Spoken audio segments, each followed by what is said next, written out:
मैं राजेंद्र कुमार सेरावत आप सभी स्टूडेंट्स का आज की क्लास में वेलकम करता हूं। और इससे पहले अपने चैनल पे 3 वीडियो आ चुके हैं केमिस्ट्री के सॉल्यूशन चैप्टर के, और तो उनको आप ज़रूर देखें। इसको देखने से पहले उनको देखें, क्योंकि उन्हीं वीडियो से आगे के वीडियो समझ में आएंगे। और उससे पहले मैं आपको 2 बातें बताना चाहूँगा। एक तो सबसे पहले आपको क्या ध्यान रखना पड़ेगा कि जो भी बंदा वीडियो देख रहा है वो साथ में पेन और कॉपी साथ रखें, और क्या करेगा उसमें नोट्स बनाएगा वो, ठीक है। एक तो क्या बनाएगा, नोट्स बनाएगा, और दूसरी चीज क्या है कि रिवीजन करता जाएगा, ठीक है। क्या करेगा, रिवीजन। जो भी चीज पढ़ाई जाती है उसका नोट्स में से रिवीजन करेगा। वैसे वीडियो बार बार देखोगे तो टाइम भी ज़्यादा लगेगा, इसलिए नोट्स ज़रूरी है। पेन कॉपी साथ में रखो आप। और रिवीजन का देखो एक तरीका होता है बच्चों, कैसे, जैसे मान लो आज आपने वीडियो देखते हुए नोट्स बना लिए, और उनका जो रिवीजन करना है वो कैसे, जैसे आज की क्लास हो गई, फिर आज का दिन है ये, फिर कल का दिन कहा मैंने, फिर तीसरा दिन, चौथा दिन, और ये 5वां दिन, ठीक है। तो जो पहले दिन आप पढ़ोगे उसमें समय ज़्यादा लगेगा। मैंने कहा 1 घंटे में आपको वो नोट्स जो है वो तैयार होंगे या उनको समझ पाओगे। फिर दूसरे दिन अगर देखोगे तो उसमें आपको समय थोड़ा कम लगेगा, मतलब 45 मिनट लगेंगे। और अगर तीसरे दिन आप उसको देखते हैं तो और कम लगेगा समय। मैंने कहा कितने मिनट लगेंगे 30 मिनट लगेंगे। उसके बाद में आपको हो सकता है कि 15 मिनट लगे, और उसके बाद में हो सकता है कि 8-10 मिनट में आपका जो टॉपिक है वो तैयार हो जाए। तो इसके लिए आपको ये ध्यान रखना पड़ेगा कि नोट्स बनाओ साथ में और चीज़ों का रिवीजन करो। वैसे आपका सपोर्ट मैं भी कर रहा हूँ रिवीजन में, क्योंकि जो भी वीडियो बनाता हूँ जैसे मैं आज पढ़ा रहा हूँ तो पिछले वीडियो का इसमें रिवीजन करवाता हूं, जिसमें 4 या 5 मिनट ज़्यादा से ज़्यादा लगते हैं। तो चीज़ें अच्छे ढंग से उसमें लिंक भी हो जाता है और तैयार भी हो जाती हैं। तो इस चीज़ का आप थोड़ा ध्यान रखोगे, ठीक है। तो ये जरूर ध्यान रखें। तो देखो, जो पिछली वीडियो में अपन ने देखा था कि एक तो अपना पॉइंट जो था उसमें मोलरता था, मोलरता, और एक उसमें था मोललता, और एक था नॉर्मलता। ये 3 पॉइंट थे उसमें। मोलरता के बारे में बता दिया था आपको। क्या बताया था कि किसी भी विलेय पदार्थ के मोल, किसी विलेय पदार्थ के मोल जो कितने लीटर आयतन में, विलियन की कितने लीटर में है, 1 लीटर में, यानी मोलों की संख्या जो 1 लीटर आयतन में हो।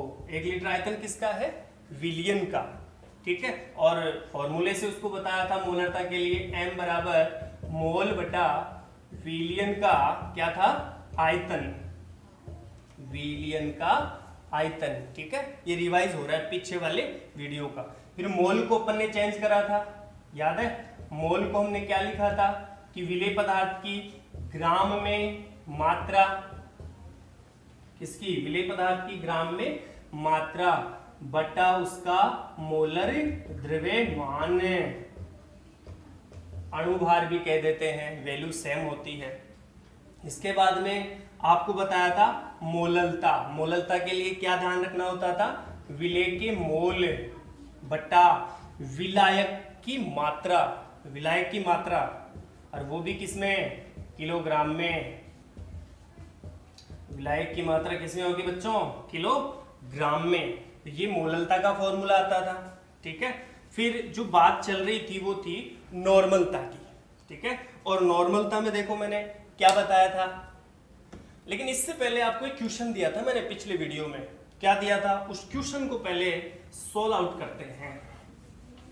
क्या था वो क्वेश्चन, देखिए वो क्वेश्चन था, क्वेश्चन 1 m से क्या तात्पर्य है, क्या मतलब है, ये क्वेश्चन दिया था। ठीक है, और मोलरता से संबंधित था ये। तो देखो इसका मतलब आप लोगों ने सॉल्व भी करा होगा और कुछ बच्चों का सही भी होगा। देखो बेटा, मोलरता, मोलरता का मतलब है मोल ऊपर आएंगे विलेय के और नीचे क्या होगा, आयतन। किसका आयतन है ये, विलियन का। किसमें, लीटर में। ये सब बताया जा चुका है, केवल रिवीजन करा रहा हूं, तो चीजों को शॉर्ट भी लिख रहा हूं। तो 1 m का मतलब हुआ, देखो 1 m को आप लोग ऐसे, पहले मैंने बताया था 1 m अगर हो तो मैं इसको क्या लिख सकता हूं, 1 मोल प्रति लीटर, ये लिख सकता हूं, 1 मोल प्रति लीटर। तो सिंपल, देखो ये तो बिल्कुल वैसे ही समझ में आ रहा है कि 1 मोल प्रति लीटर यानी 1 लीटर में, 1 लीटर में कितना मोल है, 1 मोल है। तो वही है सिंपल। 1 m का मतलब क्या हुआ कि विलेय पदार्थ का 1 मोल 1 लीटर, 1 मोल 1 लीटर आयतन में उपस्थित है, 1 लीटर आयतन में उपस्थित है। और जो ये 1 लीटर आयतन है वो किसका है भैया, ये है विलियन का। तो 1 लीटर आयतन किसके लिए बात कर रहे हैं अपन, विलियन के लिए। तो बिल्कुल सिंपल, आराम से ये सॉल्व होगी चीज। ठीक है, तो साथ में आप चीजों को नोट करते जाओ जिससे आसानी से चीजें याद रह पाए। ठीक है, वीडियो को पॉज कर लिया करो और लिख लिया करो। देखो इसके बाद में हम कह रहे थे कि नॉर्मलता, देखो नॉर्मलता,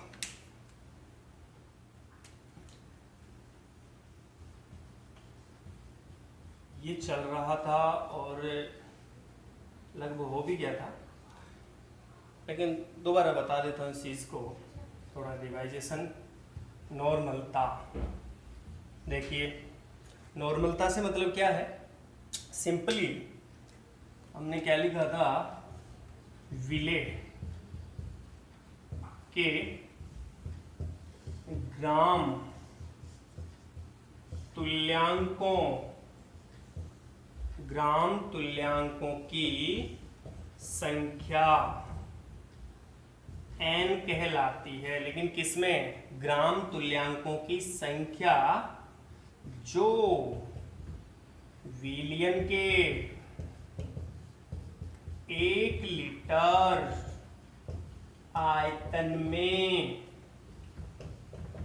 मौजूद हो, उपस्थित हो, क्या कहलाती है, नॉर्मलता कहलाती है। ठीक है, ये चीज दोबारा इसलिए बता रहा हूं कि कई बार इसमें जो है थोड़ी समस्या आती है। ठीक है, तो देखो n बराबर हमने क्या लिखा, परिभाषा में लिखा है विलेय के ग्राम तुल्यांक और कितने लीटर विलियन में मौजूद हैं, कितने लीटर विलियन में है, 1 लीटर में। ठीक है, तो इसके लिए जो सूत्र बना, अपना फॉर्मूला बना नॉर्मलता के लिए, n बराबर विलेय के ग्राम तुल्यांक, क्या हो गए, विलेय के ग्राम तुल्यांक, देखो बटा विलियन का आयतन। विलियन का आयतन क्या होगा, 1, मतलब लीटर में कह दो आप, तो विलियन का आयतन किस में होगा, लीटर में। लेकिन परेशान करने वाली चीज जो यहां है वो है अपना ग्राम तुल्यांक। क्या चीज है? ग्राम तुल्यांक। तो भैया ग्राम तुल्यांक को कैसे लिखा जा सकता है? देखो फॉर्मूले में, ग्राम तुल्यांक का मतलब हो गया सिंपली, देखो यहीं से पता लगता है, ग्राम, ग्राम ऊपर आएगा, विलेय की मात्रा किसमें? ग्राम में, बटा उस विलेय पदार्थ का क्या? तुल्यांकी भार। विलेय का क्या होगा? तुल्यांकी भार। इसी चीज को क्या कहते हैं? ग्राम तुल्यांक। और अगर विलेय पदार्थ की मात्रा को आपको पता है हम क्या कहते थे? विलेय को ऐसे बताते थे, तो WA और तुल्यांकी भार इक्विवेलेंट वेट होता है। तो चलो मैं इसको बता देता हूं E से, ठीक है। तो ग्राम तुल्यांक का मतलब क्या बन गया? WA/E। अब ये जो चीज है ग्राम तुल्यांक, वो इस फॉर्मूले में अपन रख देते हैं और वैल्यू देखते हैं क्या आती है। यहां से मिटा देता हूं ये, देखो अपन ये सब सांद्रता के बिंदु पढ़ रहे हैं, सांद्रता के पद पढ़ रहे हैं, अलग अलग सांद्रताएं। देखो यहां से n बराबर क्या बना? क्या रखोगे ग्राम तुल्यांक की जगह? ये वैल्यू रखोगे, सिंपल मैं सीधा रख देता हूं वही, WA विलेय की ग्राम में मात्रा बटा तुल्यांक की भार इनटू, देखो और क्या चीज है नीचे, यहां लिखा था ना विलियन का आयतन। विलियन के आयतन को आप लोग, ठीक है, क्या लिख दोगे? V लिख दो।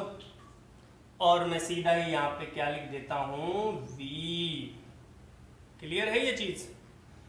तो यहां नॉर्मलता के लिए एक फॉर्मूला ले आया, लेकिन फिर भी एक दिक्कत है कि कैसी, कि जो ये इक्विवेलेंट ई का मतलब यहां क्या है भैया? तुल्यांकी भार है, इक्विवेलेंट वेट।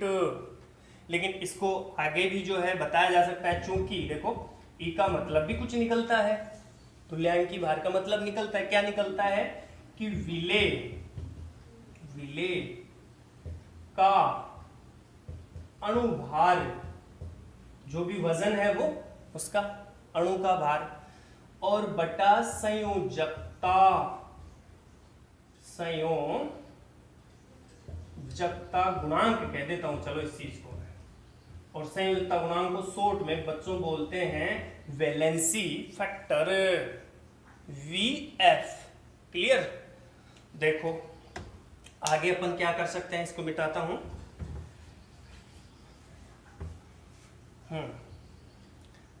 अब देखो E की जगह देखो अपने पास ये वैल्यू आ गई, और विलेय का अणुभार, चलो इसको भी थोड़ा सा अपन शॉर्ट में लिख लेते हैं। अणुभार को मैंने लिख दिया MW, ठीक। और संयोजकता गुणांक को सिंपल क्या लिख दिया? Valency factor. एक चीज और ध्यान रखें, यहाँ जो संयोजकता गुणांक से मतलब निकलता है वैलेंसी फैक्टर से, वो दो तीन चीजें ध्यान में रखें। एक तो सिंपल किसी पदार्थ के लिए संयोजकता, क्या रखोगे? संयोजकता। दूसरी चीज संयोजकता हो गई, अम्लता, अम्लता या फिर उसकी क्षारकता, ठीक है, ये चीज ध्यान रखो। और एक चीज और आती है, वो है आपका ऑक्सीडेशन नंबर में चेंज इन ऑक्सीडेशन नंबर, ऑक्सीकरणांक बोलते हैं। ON 11th क्लास में चलता है आपका, रेडॉक्स रिएक्शन जो चलती हैं, रेडॉक्स अभिक्रिया, उनमें ON में चेंज। अभी केवल आपको ध्यान रखना है, जहां जितनी जरूरत पड़ेगी वहां बता दिया जाएगा, ठीक है। तो वैलेंसी फैक्टर से मतलब संयोजकता भी होती है, किसी पदार्थ के लिए हो सकता है, और अम्लता या उसकी क्षारकता होती है, या फिर ON में चेंज, ठीक है। ये चीजें जनरली अपन सुनते रहते हैं और समझ भी लेते हैं, लेकिन ये जो चीज है ये आपके लिए थोड़ा नहीं हो सकती है थोड़ी, तो इसके लिए भी मैं चर्चा करूंगा। देखिए अब जो E है अपना, ये E यहां रख दो, N बराबर, ठीक है, WA अपनी जगह है बच्चों। E का मतलब क्या होगा? MW। बिल्कुल क्लियर है चीजें, देखो इनटू v, लेकिन एक चीज देखो, मैं अब जब यहाँ ई की जगह आप ये वैल्यू पुट करोगे, यहाँ ये M W upon V F, तो वी एफ नीचे आएगा, तो नीचे का मतलब फिर वो क्या चला जाएगा, ऊपर चला जाएगा, इनटू वी एफ।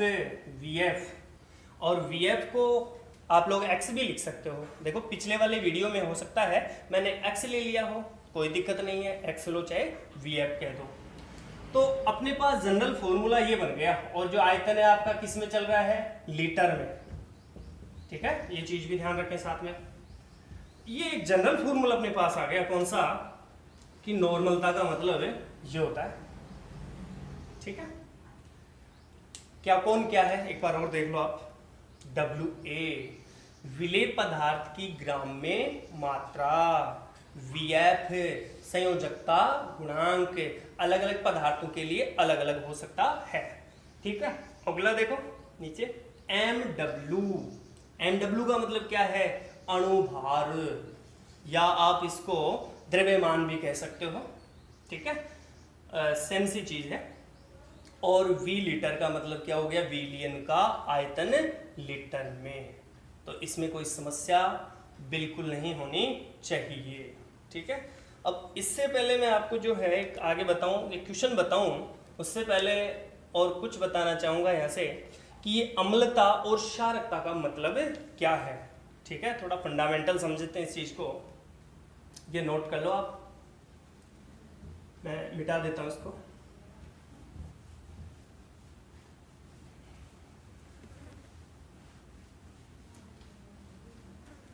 ठीक है, तो जो वैलेंसी फैक्टर में अपने को एक चीज दिखाई दी, कौन सी चीज, एक तो अम्लता या अम्लीयता, और दूसरी चीज दिखाई दे रही है क्षारकता। बहुत इंपॉर्टेंट वर्ड है ये। ठीक है, अम्लता और क्षारकता। ध्यान ये रखें कि जो अम्लता जो वर्ड है निश्चित रूप से क्षारों के लिए है। क्षार में उपस्थित OH आयन की संख्या है बच्चों। ठीक है, क्लियर। और यहां अम्लता जो क्षारकता वर्ड दिया है, अम्लता हो गया क्षारकता, इसका मतलब यहां लिखना है अम्ल में उपस्थित, अम्ल में उपस्थित H प्लस आयन की जो संख्या है वो क्या कहलाती है, क्षारकता। लेकिन सवाल ये उठता है कि फिर ये नाम ऐसे कैसे हैं साहब, यहाँ अम्लता लिखा है फिर यहाँ क्षार आ रहा है, ये भी थोड़ी समस्या आई। हाँ जी, लेकिन इसको आपको ऐसे समझना पड़ेगा कि जैसे कोई क्षार है ना, बेस है, और बेस का काम क्या है, OH माइनस का त्याग करना जनरली। अगर वो बेस OH माइनस को त्याग देता है तो पीछे कोई स्पीसीज बसती होगी, बिल्कुल बसती है।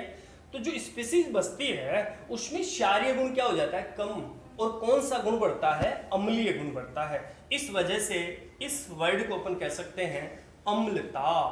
क्षार के लिए है OH माइनस जितने होंगे वही उसकी अम्लता कहलाती है। और क्षारकता में क्या है, अम्ल में उपस्थित H प्लस आयन की संख्या, वो क्या कहलाती है, उसकी क्षारकता। ठीक है, तो केवल थोड़ा सा ध्यान रखिए इस चीज का कि कैसे क्या है, बिल्कुल की। और जैसे एग्जांपल देखो अपन समझ भी सकते हैं, जैसे मैंने लिखा, आपके पास क्षार कह रहा है क्या, हाँ जी, NaOH, और भी लिखा मैंने, जैसे मेरे दिमाग में आ गया कि कैल्शियम हाइड्रोक्साइड, एल्यूमिनियम हाइड्रोक्साइड, ये सब है। तो देखो इसमें बताओ, NaOH है, OH कितना, 1, तो इसकी अम्लता कितनी बनी, 1। कैल्शियम हाइड्रोक्साइड में OH कितने, 2, तो अम्लता कितनी बनी क्षार की, 2। और एल्यूमिनियम हाइड्रोक्साइड में कितने OH हैं, ये देखो ये, ठीक है, ये तो ये 3 है, तो इसका मतलब इसकी अम्लता कितनी हो गई बच्चों, 3।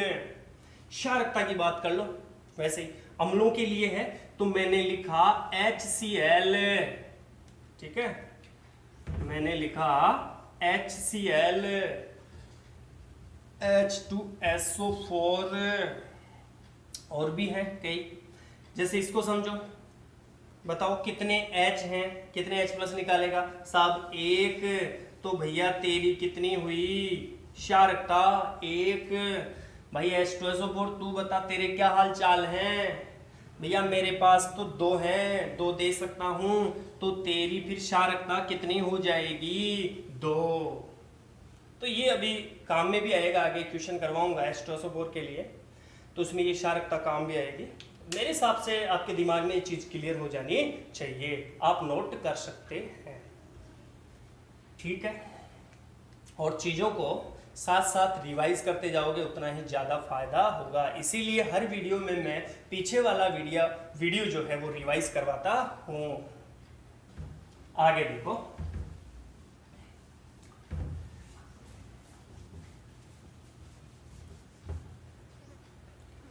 देखो जी, हाँ एक क्वेश्चन ले लेते हैं अपन, ये देखो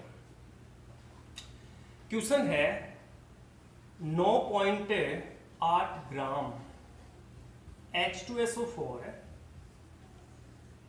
9.8 ग्राम H2SO4 को वाटर जल में घोला, डिजोल्व करा, घोलकर चलो कितने का बना दिया, ठीक है 2 लीटर का बना दिया, 2 लीटर का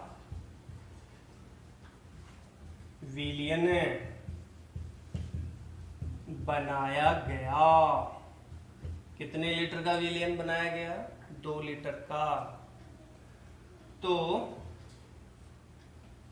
विलियन की नॉर्मलिटी, नॉर्मलता व मोलरता क्या होगी, दोनों चीजें पूछ रहा है, ठीक है, दोनों चीजें पूछ रहा है ये कि साहब नॉर्मलता भी बताओ और मोलरता भी। बिल्कुल आसानी से कर सकते हैं इन चीज़ों को। देखो कौन क्या है, पहले आप थोड़ा एक आइडिया लगा ही लो पहले। भाई 9.8 ग्राम तू कौन है रे, तो भाई मैं तो जो हूँ वो विलेय पदार्थ की ग्राम में मात्रा हूँ, इसका मतलब WA है क्या तू, हाँ वही। और देखो भैया 2 लीटर तो क्या है, मैं विलियन का आयतन हूँ, इसका मतलब ये क्या है V, 2 लीटर क्या हो गया बच्चों V। इतनी चीजें अपने पास में है। और फॉर्मूला क्या होता है, देखो इसका सॉल्यूशन हल क्या होगा, पहले फॉर्मूला दिमाग में आ जाना चाहिए कि नॉर्मलता का लिखा था WA बाई नीचे क्या आता था MW, अणुभार या मोलर द्रव्यमान कह सकते हैं, वैल्यू सेम होगी, थोड़ा सा अंतर होता है। और इनटू ऊपर क्या लिखा था, वैलेंसी फैक्टर कह दो या X कह दो, ठीक है, बटा एक चीज और रह गई क्या, V, आयतन किसका, विलियन का लीटर में। तो यहां पर 2 चीजें तो अपने पास में दिख रही हैं सीधी, ठीक है, कौन कौन सी, WA ये रहा, V ये 2 लीटर रहा, तो बच क्या गया, यानी आपके पास WA है 9.8 ग्राम, ठीक है दिख रहा होगा, और जो V लीटर, V आयतन है विलियन का, वो कितना है 2 लीटर। और क्या बच रहा है सर, MW बिल्कुल मिलेगा आपको, MW किसका, H2SO4 का। तो देखो H2SO4 ऐसे लिखते हो। और 11th क्लास में हमने पढ़ा है कि जैसे एक हाइड्रोजन का जो द्रव्यमान है एटम का वो 1 होता है, तो 2 का कितना हो जाएगा बच्चों, 2, तो 2 का कितना हो जाएगा, देखो 2।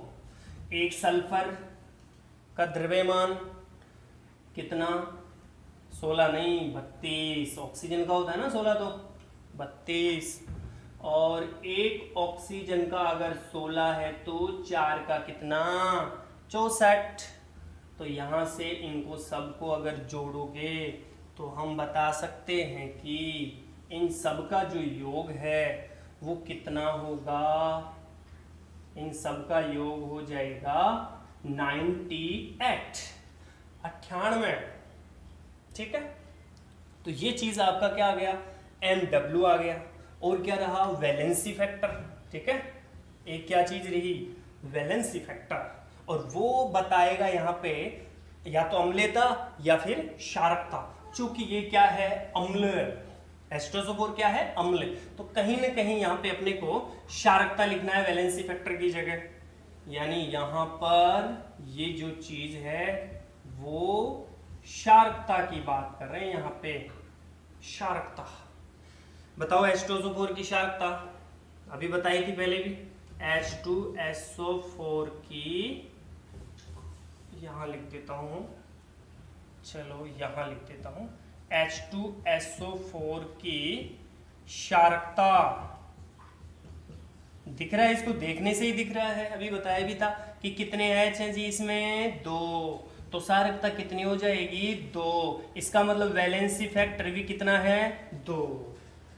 बस वैल्यू रख दो आसानी से, 9.8 इंटू वैलेंसी फैक्टर 2 बटा MW, 98 into V litre, 2 litre.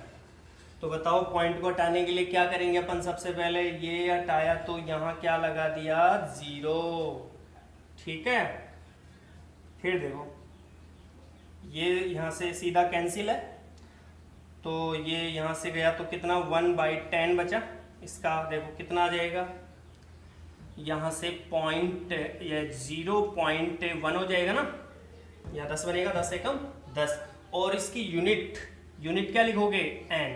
इसका आंसर क्या बन गया, 0.1 n, या फिर आप कह सकते हो n को ही कि 0.1 ग्राम तुल्यांक पर लीटर।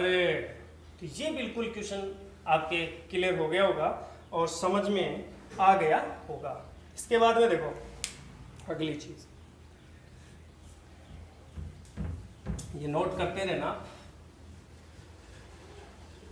अगर समझना चाहते हो, केमिस्ट्री सीखना चाहते हो फंडामेंटल, तो आपको थोड़ी मेहनत करनी पड़ेगी। और ये बहुत अच्छा अवसर है इस समय, ठीक है, सांद्रता की बिंदु ही पढ़ रहे थे अपन। और एक चीज, अच्छा इसमें एक चीज और रह गई अपनी, क्या, उसने नॉर्मलता तो अपन निकल ली थी, मोलरता और रह गई क्या, हाँ मोलरता और रह गई, ये भी देख लेते हैं। क्योंकि आपको ये बताया गया था पहले, क्या बताया गया था कि जो नॉर्मलता का मतलब है, पहले वाले वीडियो में है, एक बार देख लो, नॉर्मलता का मतलब क्या आया था, मोलरता इंटू वैलेंसी फैक्टर। अगर क्षारकता है तो क्षारकता, अगर अम्लता है तो अम्लता। चाहिए क्या सर, m चाहिए, m, तो m चाहिए तो बेटा n/VF लिख दे, वैलेंसी फैक्टर। आपकी अभी नॉर्मलता कितनी आई थी, 0.1 आई थी, अच्छा 0.1 आई थी। और बता वैलेंसी फैक्टर कितना, सर वैलेंसी फैक्टर तो 2 था, तो वैलेंसी फैक्टर किसका, यहाँ वैलेंसी फैक्टर ऑफ H2SO4, या आप इसको कह सकते हैं इसकी क्षारकता, हम लोग के लिए क्षारकता वर्ड है, तो क्षारकता किसकी क्षारकता, H2SO4 की क्षारकता कितनी, 2 है, तो यहाँ 2 रख दोगे क्या, हाँ जी, तो आंसर कितना आ जाएगा, 0.1/2। तो बताओ आंसर कितना बना, 0 पॉइंट को उठाने के लिए क्या करोगे, नीचे 0 लगाई, सिंपल बना लो और क्या। तो ये 1/20 हो गया क्या, ठीक है। और यहाँ पे बताओ क्या करूँगा मैं, यहाँ 0 लगाया तो ये चलो ठीक है पॉइंट लग गया, और एक और 0 लगाऊंगा तो ये 100, तो 20×5 100, नहीं गलत बात, पहले ये 0 रहेगा एक, और यहाँ पर ये 5, ये चीज़ होगी, ध्यान रखना है ना, ये हो जाती है कई बार, गलतियाँ हो जाती हैं। तो ये आ गया m, ध्यान रखें आप भी। ऐसे सॉल्व हो जाएगा। तो इसमें जो मोलरता आई वो 0.05 m यानी नॉर्मलता की आधी आई है। ठीक है, चलो ये हो गया अपना काम। ठीक है, क्योंकि नॉर्मलता थोड़ा सा अलग है सिस्टम। इसके बाद में अपन देखते हैं अगला, मोलरता हो गई थी, मोलरता कर ही लिया अपन ने। और अब आप देख सकते हैं कौन से बिंदु, देखो सांद्रता के शुरू में प्रतिशतता में बताए थे आपको 1 2 3 बता दिए। ठीक है, फिर इसके बाद में आपको क्या बताया, मोलरता। फिर 5वां पॉइंट क्या बताया, मोललता। 6ठा पॉइंट क्या बताया, नॉर्मलता। 7वां आप पढ़ सकते हैं फॉर्मलता। ठीक है, तो ये फॉर्मलता, वैसे मोलरता की तरह ही है ये फॉर्मलता भी, अब थोड़ा सा फर्क है। फॉर्मलता है, इसको एफ से बताते हैं बच्चों। ठीक है, वही चीज है, मतलब जो आप अगर जिसके मोलरता समझ में आ जाती है उसके फॉर्मलता भी आ जाती है। लेकिन सर फिर इसमें ध्यान क्या रखते हैं, एक विशेष बात, ये विशेष बात ये रखते हैं कि इसमें ये जो यूज है वो आयनिक यौगिकों के लिए, आयनिक यौगिक इसमें काम आएंगे आपके। आयनिक यौगिक अगर आते हैं तो उसको फॉर्मलता के रूप में, यानी जो सांद्रता होती है वो फॉर्मलता के रूप में कही जाती है। जैसे सर आयनिक यौगिकों में जैसे NaCl हो गया, सही है, जैसे MgCl2 हो गया, ठीक है, AlCl3। अच्छा सर आप ऐसा कहना चाहते हो कि जैसे ये लवण वगैरह होते हैं, हाँ जी, साल्ट वगैरह आयनिक यौगिकों के लिए फॉर्मलता। सर परिभाषा क्या बनती है, सिंपली क्या रखना पड़ेगा, ग्राम सूत्र भार। अच्छा हमें ये याद रखना पड़ेगा। सर उसमें तो हम मोल कहते थे, हाँ मोल कहते थे वहां पे, बिल्कुल। और यहाँ क्या कह रहे हैं, ग्राम सूत्र भार, लगभग वही चीज है ये। देखो ग्राम से मतलब क्या समझे, देखो बिल्कुल क्लियर है चीजें। ग्राम से मतलब सर ग्राम में मात्रा, और क्या, ग्राम में मात्रा। ठीक है, और सूत्र भार का मतलब सूत्र, कोई सूत्र हो, जैसे सर ये सूत्र है NaCl, इसका भार, हाँ सूत्र भार का मतलब है सूत्र का भार ही होता है। अच्छा ये वजन के हिसाब से बात करा, हाँ वही द्रव्यमान, ठीक है ना, जिसको अपन परमाणु भार या अणु भार कह रहे हैं। यहाँ पे अणु के लिए भार होगा, हालांकि ये सूत्र के हिसाब से बोला जाएगा। जैसे NaCl है, ठीक है, जैसे मैंने कहा NaCl है, समझो चीजों को आराम से। तो NaCl में सोडियम कितना रखता है परमाणु भार, ये रखता है 23, और क्लोरीन Cl कितना रखता है 35.5। दोनों को जोड़ो देखे कितना आ जाएगा सर, 58.5 आ जाएगा। हाँ जी, तो ये क्या है, यही है सूत्र भार, यही है सूत्र भार। अच्छा वहां पे अपन उसको मोलर द्रव्यमान कह देते, हाँ वहां पे उसको मोलर द्रव्यमान कह देते हैं अपन। ठीक है, तो इसका मतलब, तो परिभाषा सिंपल, बिल्कुल कुछ ही नहीं है। तो सूत्र भार का मतलब वही वजन से मतलब है, जो भी आपका अणु का वजन है, आयन का वजन है, या सॉरी आयन का नहीं, आयनिक यौगिक का पूरे का वजन, यौगिक का जो वजन आ रहा है, सिंपल भाषा लिखिए बिल्कुल समझने के लिए। तो चलो इसको मैं मिटा के जो है वो फॉर्मलता का सूत्र सीधा रख देता हूं, कोई दिक्कत नहीं आएगी आपको इसमें। देखो क्या बना, F बराबर, ध्यान दो, F बराबर आयनिक यौगिक के ग्राम सूत्र भार, ग्राम सूत्र भार, ठीक है, बट्टा वही विलयन का आयतन, विलयन का आयतन। बस अपन क्या करते थे उसमें मोलरता में यहाँ पे मोल रख देते थे, और मोल का मतलब भी जानते थे क्या, ग्राम में मात्रा बटा उसका मोलर द्रव्यमान। बस वही चीज यहाँ पे भी है। तो सिंपल अगर करना चाहते हो तो थोड़ा सा इसमें और क्या कर सकते हो, वही चीज है। उस विलेय पदार्थ की या आयनिक यौगिक की ग्राम में मात्रा, मैं सिंपल लिख रहा हूं, ग्राम में मात्रा किसकी है, विलेय पदार्थ की, जो कौन है, आयनिक यौगिक है। ग्राम में मात्रा बटा सूत्र भार, सूत्र भार किसका है, आयनिक यौगिक का सूत्र भार है ये, ठीक है, जिसको अपन बोल सकते हैं फॉर्मूला वेट, क्या बोल सकते हैं, फॉर्मूला वेट, ये इनटू विलियन का आयतन, आयतन, ठीक।